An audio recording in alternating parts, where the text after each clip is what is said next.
اعوذ باللہ من الشیطان الرجیم، بسم اللہ الرحمن الرحیم۔ السلام علیکم ناظرین، امید ہے آپ سب خیر خیریت سے ہوں گے، ٹھیک ٹھاک ہوں گے۔ آج میں آپ لوگوں کے لیے لے کر آیا ہوں ایک انٹرسٹنگ ویڈیو کو لائک کیجئے، شیئر کیجئے، کامنٹس کیجئے اور چینل کو سبسکرائب کیجئے، بیل آئیکن کو پریس کرنا نہ بھولیے تاکہ آنے والی انفارمیٹیو ویڈیو کی نوٹیفیکیشن آپ لوگوں تک بر وقت پہنچ سکے۔ ویڈیو کو سکپ نہ کیجئے، اینڈ تک دیکھیے۔ تو آئیے ویڈیو شروع کرتے ہیں۔ 8 مارچ 2014 کو ملیشین ایئر لائن کا ایک جہاز کوالالمپور سے ٹیک آف تو ہوا، لیکن وہ اپنی منزل بیجنگ تک نہیں پہنچا۔ آج تک کسی کو بھی معلوم نہیں پڑا کہ یہ جہاز گیا تو آخر گیا کہاں، لیکن پورے 8 سالوں کے بعد فائنلی اب ایک امید ملی ہے کہ یہ جہاز اس وقت کہاں موجود ہے۔ یہ بات ہے 8 مارچ 2014 کی، یعنی آج سے قریب 8 سال پہلے ملیشین ایئر لائن کے ایک جہاز فلائٹ MH370 کو ملیشین کیپٹل کوالالمپور سے ٹیک آف کر کے چائنا کے کیپٹل بیجنگ تک جانا تھا۔ اس فلائٹ میں 2 پائلٹس، 10 کیبن کرو اور 227 پیسنجرز موجود تھے، جن میں سے زیادہ تر پیسنجرز کا تعلق چائنا سے تھا۔ دونوں پائلٹس انتہائی ایکسپیرینس تھے، جن میں سے 53 سال کے کیپٹن ظاہری احمد شاہ کو 33 سال کا فلائٹ ایکسپیرینس تھا، جبکہ 27 سال کے کو پائلٹ فاریق عبدالحمید ایک جونیئر پائلٹ تھے، جن کو 7 سال کا فلائٹ ایکسپیرینس تھا۔ اگر اس پلین کی بات کی جائے تو 11 سال پرانا یہ بوئنگ 777 جہاز تھا، جس میں نہ ہی کسی قسم کی کوئی پرابلم تھی اور نہ ہی پاسٹ میں یہ جہاز کسی میکینیکل یا الیکٹریکل حادثے کا شکار ہوا تھا۔ بتانے کا مین مقصد صرف اتنا ہے کہ یہ ملیشیا اور چائنا کے درمیان چلنے والی ایک بالکل نارمل فلائٹ تھی، جو روزانہ 5 گھنٹے اور 34 منٹوں کی پرواز کر کے ملیشیا سے چائنا یا پھر چائنا سے واپس ملیشیا جاتی تھی۔ لیکن آج کا دن اس فلائٹ کے لیے کسی بھی طرح نارمل نہیں تھا، بلکہ یہ ایب نارمل سے بھی کافی بڑھ کر کچھ تھا۔ بے شک فلائٹ MH370 کو صرف 5 گھنٹے اور 34 منٹوں کے لیے پرواز کرنی تھی، لیکن ٹیک آف سے پہلے اس میں ضرورت سے زیادہ فیول ڈالا گیا، جس سے وہ 7 گھنٹے 41 منٹ تک فلائی کر سکتی تھی، یعنی اپنی ریکوائرمنٹ سے بھی 2.25 گھنٹے زیادہ۔ ایسا کرنا بھی ایئر لائنز کی ایک روٹین پریکٹس ہوتی ہے، تاکہ اگر پلین کو خراب موسم یا کسی ایمرجنسی میں کہیں اور ڈائیورٹ کیا جائے تو اس کے پاس ایکسٹرا فیول موجود ہو۔ Malaysian 370 standby. Malaysian 370 request level. 370 we are ready, requesting flight level 340 to Beijing. یہ دن تھا 8 مارچ 2014 کا، اور رات کے 12:42 پہ فلائٹ MH370 نے روٹین کے مطابق کوالالمپور سے ٹیک آف کیا۔ فرسٹ پائلٹ ظاہری ٹیک آف سے پہلے اور اس کے بعد بھی Kuala Lumpur air traffic control tower سے ڈائریکٹ کانٹیکٹ میں تھے۔ ٹیک آف کرتے ہی جہاز نے اپنی ڈائریکشن ساؤتھ چائنا سی کی طرف کر دی، اور ٹھیک 20 منٹوں کے بعد یعنی رات کے 1:09 پر جہاز میں لگے ٹرانسپونڈر نے اپنی current GPS location Kuala Lumpur air traffic control tower کے ریڈار کو بھیج دی۔ یہ ٹرانسپونڈر کا آٹومیٹک فنکشن ہوتا ہے، جو ہر تھوڑے ٹائم کے بعد اپنی کرنٹ لوکیشن قریبی ریڈارز تک پہنچاتا ہے۔ ابھی تک تو سب کچھ ٹھیک پلان کے مطابق چل رہا تھا۔ اس کے ٹھیک 10 منٹوں کے بعد یعنی رات کے 1:19 پر جب flight MH370 Malaysian year jurisdiction سے نکل کر ویتنام کی ایئر جورسڈکشن میں جانے لگی، تو کوالالمپور کے کنٹرول ٹاور نے آخری بار فرسٹ پائلٹ ظاہری سے کانٹیکٹ کیا اور یہ الفاظ بولے: Malaysian 370. Malaysian 370, contact Ho Chi Minh 120.9. Good night. Good night, Malaysian 370. اس کا مطلب تھا کہ اب فلائٹ MH370 کو ویتنام کی سٹی ہوچی من کے کنٹرول ٹاور سے کانٹیکٹ کرنا چاہیے۔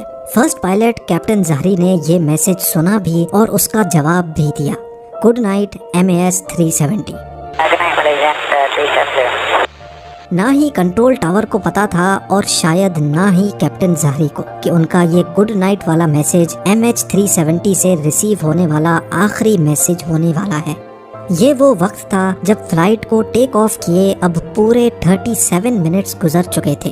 اب نارملی ہوتا یوں ہے کہ پلین جب تک اپنی منزل تک نہیں پہنچ جاتا وہ اپنے راستے میں آنے والے کسی بھی بڑے ایئرپورٹ کے ایئر ٹریفک کنٹرول ٹاور سے کانٹیکٹ میں رہتا ہے، اور یہاں بھی کچھ ایسا ہی ہونا تھا۔ لیکن سب کچھ جو ابھی تک نارملی چل رہا تھا وہ اب ایب نارمل ہونے لگا۔ جی ہاں، اپنے آخری میسج کے ٹھیک 3 منٹوں کے بعد یعنی رات کے 1:21 پر فلائٹ MH370 اچانک ریڈار سے غائب ہو گئی، یعنی کوالالمپور اور ہوچی من دونوں کے ریڈار سے پلین پوری طرح سے غائب ہو چکا تھا۔ اب یہ بات کوالالمپور ٹاور کے لیے تو بالکل نارمل تھی، کیونکہ انہوں نے سمجھا کہ MH370 اب ویتنامیز ایئر اسپیس میں داخل ہو گیا ہے، اسی وجہ سے ان کے ریڈار سے غائب ہو گیا۔ لیکن جب ہوچی من کنٹرول ٹاور نے فلائٹ MH370 کو اپنے ریڈار سے غائب ہوتے دیکھا تو ان کو کچھ گڑبڑ لگی۔ انہوں نے فوراً کیپٹن سے خیریت معلوم کرنے کے لیے وائرلیس کیا تو آگے سے کسی نے بھی کوئی جواب نہیں دیا۔ اگلے 18 منٹوں تک ہوچی من ٹاور MH370 سے کانٹیکٹ کرنے کی کوشش کرتا رہا، لیکن کیپٹن کی طرف سے پھر بھی کوئی جواب نہیں آیا، اور تبھی ہوچی من ٹاور نے کوالالمپور ٹاور سے کانٹیکٹ کیا اور ان کو سچویشن سے اپڈیٹ کیا۔ اب نارملی اس کنڈیشن میں 1 گھنٹے کے اندر ریسکیو سینٹر کو انفارم کرنا ہوتا ہے، لیکن کوالالمپور کنٹرول ٹاور نے پورے 4 گھنٹوں کے بعد ایروناٹیکل ریسکیو کوارڈینیشن سینٹر کو انفارم کیا، اور تب تک بہت دیر ہو چکی تھی۔ صبح کے 6:15 ہو چکے تھے، اور یہی وہ ٹائم تھا جب MH370 کو بیجنگ میں لینڈ کرنا تھا۔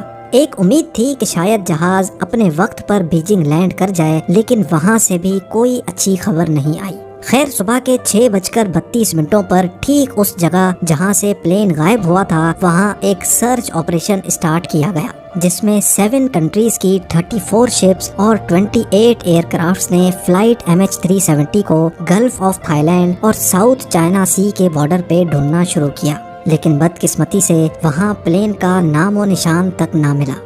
اس وقت تک پوری دنیا کو اس حادثے کا پتہ چل چکا تھا۔ T V, news web sites اور سوشل میڈیا سب کے سب صرف یہی خبر دکھا رہے تھے۔ اس دوران کئی ملکوں کی انویسٹیگیشن ٹیمز بھی سرچ آپریشن کا حصہ بن گئیں۔ پلین کا اچانک تمام ریڈار سے غائب ہو جانا واقعی کسی کو بھی ہضم نہیں ہو رہا تھا، اور اگر وہ اس ایریا پر سمندر میں کریش بھی ہوتا تو اتنا بڑا جہاز ہے، کوئی نہ کوئی چیز تو پانی پر تیرتی ہوئی ضرور نظر آنی چاہیے تھی۔ اگلے پورے 4 دنوں تک یہ سرچ آپریشن چلتا رہا، پر کہیں سے بھی کوئی اچھی خبر نہ مل سکی۔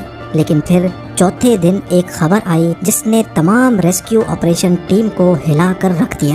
8 مارچ کو 1:21 پر فلائٹ MH370 جب ریڈار سے غائب ہوئی تھی تو وہ سویلین ریڈار سے غائب ہوئی تھی، لیکن ملیشین ملٹری کے ایک ریڈار پہ وہ اگلے 1 گھنٹے تک شو ہوتی رہی، اور اس کے بعد جو کچھ ہوا وہ کچھ یوں تھا۔ سویلین ریڈار سے غائب ہونے کے بعد جہاز نے چند منٹوں کے لیے رائٹ پہ جانا شروع کیا اور پھر یو ٹرن کر کے واپس ملیشیا کی طرف ٹرن کیا۔ پورے 31 منٹوں کے بعد جہاز نے ملیشیا کے شہر پینانگ کو کراس کیا اور پھر ملاکا اسٹریٹ کی طرف ٹرن کر گیا۔ آخری بار جہاں تک ملٹری ریڈار کی رینج تھی، فلائٹ MH370 کو انڈین اوشن کے اس پوائنٹ تک ڈیٹیکٹ کیا گیا، اور اس وقت رات کے 2:22 ہو رہے تھے۔ اب اس کے بعد MH370 نہ ہی ملٹری ریڈار پہ شو ہوا اور نہ ہی کسی سویلین ریڈار پہ۔ پوری ریسکیو ٹیم اور اس پلین سے جڑا ہر شخص صرف یہی گتھی سلجھانے میں لگے تھے کہ پلین گیا تو آخر گیا کہاں۔ اس سے بھی بڑھ کر جو چیز تنگ کر رہی تھی وہ یہ تھی کہ پلین نے بیجنگ کی بالکل اپوزٹ ڈائریکشن میں شارپ یو ٹرن کیوں کر لیا۔ جو ریسکیو ٹیم پہلے گلف آف تھائی لینڈ اور ساؤتھ چائنا سی میں پلین کو ڈھونڈ رہی تھی، وہ اب انڈین اوشن کے اس حصے میں ڈھونڈنا شروع ہو گئی، لیکن حیرت انگیز طور پہ یہاں پر بھی پلین کا کوئی اتا پتہ نہ ملا۔